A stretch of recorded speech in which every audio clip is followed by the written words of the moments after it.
Ellos se agarran mucho porque ellos dicen que nosotros de los católicos antepasados mataron muchas personas. En todas las religiones existen gente mala. Es que el problema, la Iglesia Católica no mató a la gente. Los reyes que se llamaban, te decían católicos. Imagínense usted ahorita, en Venezuela tenemos a Maduro y dice que él es católico. Y el hombre de aquí, el presidente de este país. ¿Qué es? Yo no sé, católico, yo creo que es cristiano, Bueno, no sé lo que es. ¿Es cristiano? Yo lo que sé es que yo lo vi hablando de Dios. Bueno, entonces, imagínese usted lo que haga. Y quiere sacar a todo el mundo. Si él es cristiano evangélico, entonces ¿qué clase de cristiano evangélico que a los pobres los quiere sacar, los quiere dejar? Exacto. Entonces todos los cristianos evangélicos son así. No. El presidente, ese sí. Bueno, es otra cosa. Pero entonces, aquellos mandaban a matar. Y porque tenían el título de católico, como por allá, por ejemplo, en Venezuela, Maduro tiene el título de católico. Entonces los católicos tienen el pueblo, tienen al pueblo esclavizado, tienen al pueblo pasando hambre. Los católicos no. Un hombre que dice ser católico. Entonces, escuchan cantar el gallo y no saben dónde. Pero ojo, usted sabe que hubo sí un momento en que los hermanos separados sí mataban al que no fuera evangélico. Los mataban. Y eso sí no lo buscan en la historia, eso sí no lo leen. Y no era, sino era ley de ellos. No era de los presidentes, no era de los, sino era ley de ellos. Es simplemente para engañar a la gente. Hubo sí un momento en que los hermanos separados sí mataban al que no fuera evangélico. Los mataban. Y eso sí no lo buscan en la historia, eso sí no lo leen. Y no era, sino era ley de ellos. No era de los presidentes, no era de los, sino era ley de ellos. Es simplemente para engañar a la gente. En este video hablaremos sobre la Inquisición protestante.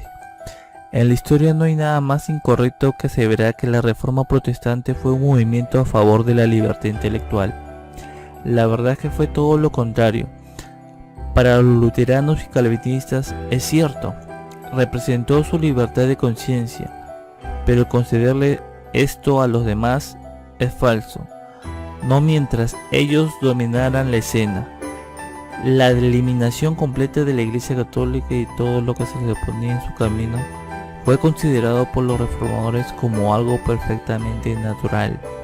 Si alguien todavía alberga el típico prejuicio de que los primeros protestantes eran más tolerantes, debe ser desengañado, salvo por algunos dichos liberales de Lutero, correspondientes a sus primeros años cuando carecía de la influencia. Es casi imposible encontrar algo en los líderes reformistas a favor de la libertad de conciencia. Tan pronto tuvieron en su alcance el poder para dominar, lo ejercieron. Hansen nos relata acerca de la visión de algunos líderes de la Reforma sobre este tema. Lutero estaba complacido con la expulsión de los católicos. Tiglio sostenía que en caso de la necesidad se debía aniquilar a los obispos y sacerdotes como un mandamiento de Dios. En la ciudad de Zúrich, ciudad de Singlio, esta ciudad en definitiva no era un paraíso de libertad cristiana. La asistencia a los sermones era obligatoria bajo pena de castigo. Toda enseñanza y práctica religiosa que se desviara de las regulaciones prescritas se castigaban, incluso fuera del distrito de Zúrich. A los clérigos no se les permitía oficiar misa ni se permitía a los feligreses asistir a esta, y fue prohibido, bajo pena de castigo severo, el tener imágenes y esculturas religiosas aún dentro de las casas. El ejemplo de Zúrich fue seguido por otros cantones suizos. La misa fue abolida en Zúrich en 1525. ¿Cómo pudo Singlio esparcir sus ideas? Su progreso estuvo fundamentado en la destrucción de iglesias y a la quema de monasterios. Los obispos de Constanza, Basilea, Lausana y Ginebra fueron forzados a abandonar sus sedes. William Farel, quien procedió a Calvino en Ginebra, ayudó a abolir la misa en agosto de 1535. Capturó todas las iglesias y cerró sus 4 monasterios y un convento de monjas. Sus sermones en la iglesia de San Pedro causaron amotinamientos, las estatuas fueron destruidas, retratos destrozados y los tesoros de la iglesia, con un costo de 10.000 coronas, desaparecieron. En 1529, el Consejo de Estrasburgo también ordenó la destrucción total de todos los altares, imágenes y crucifijos que quedaran.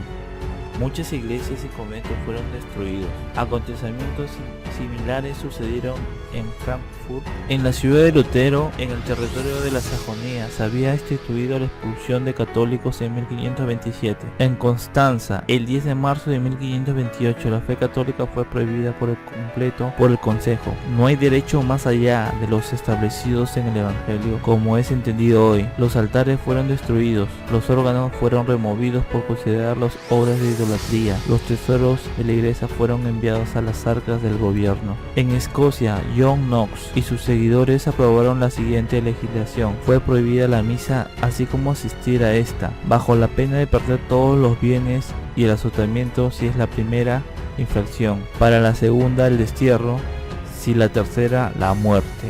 La revolución de improperios de Lutero. Si tuviera a todos los frailes franciscanos en una sola casa, le prendería fuego, al fuego a todos ellos.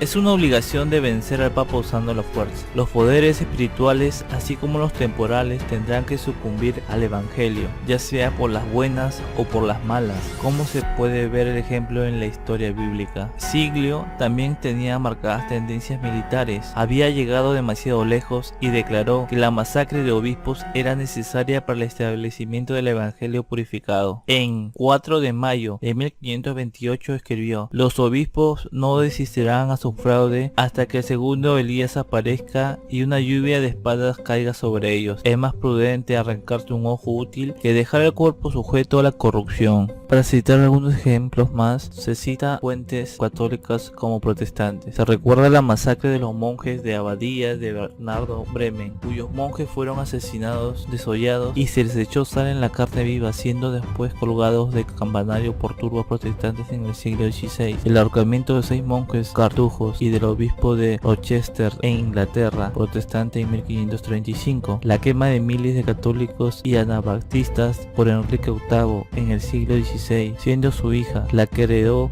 el título de María la Sanguinaria. La quema en la hoguera de Juan Server, el descubridor de la circulación de la sangre en Ginebra por orden de Calvino. Cuando Enrique VIII comenzó la persecución católica en Irlanda, existían más de 1000 monjes dominicos, de los cuales solo 2 sobrevivieron a la persecución. En la época del protestante Isabel, alrededor de 800 católicos eran asesinados por año. El historiador protestante Henry Hallam dice: la tortura y la ejecución de los jesuitas por el reinado de Isabel Tudor fue caracterizado por el salvajismo y el prejuicio. Un acto del parlamento inglés decretó en 1652 que cada sacerdote romano debe ser colgado, decapitado y desmembrado y después quemado y sus cabezas expuestas por un poste en un lugar público. En la Alemania luterana, los anabaptistas eran cocidos en sacos y echados en ríos. En la Escocia presbiterana de Juan Knox, en un periodo de 6 años, quemaron más de 1000 mujeres acusadas de hechicería. En las ciudades tomadas por el protestantismo, los católicos tenían que abandonarlas, dejando en ellas todas sus posesiones, o convertirse al protestantismo. Si se les descubría celebrando misa, eran castigados con la muerte. Es un mito que la táctica de la tortura fue arma católica de la Inquisición. Hassen, un escritor de esa época, cita a un testigo el cual dice: el teólogo protestante Mayfair describe la tortura que él personalmente percibió. Un español y un italiano fueron los que sufrieron esta bestialidad y brutalidad. En los países católicos no se condenaba a un asesino, a un incestuoso, a un adúltero o más de 1 hora de tortura, pero en Alemania la tortura se mantenía por un día, una noche, hasta por 2 días, en algunas veces hasta por 4 días, después de los cuales se comenzaba de nuevo. Es una historia exacta y horrible que no puede precisar sino un estremecerse.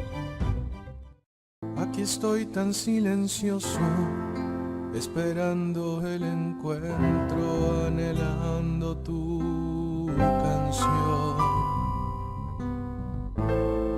Aférrate a mi presencia, que se abran tus, y si te perdes, te busco. Si quieres hablar, te escucho. He venido al mundo para verte, quiero amarte, retenerte, sumergirte en el amor. Aquí estoy, amor, te espero. soy consuelo. En el pan y vino me he quedado porque estoy enamorado. Para ti es mi corazón.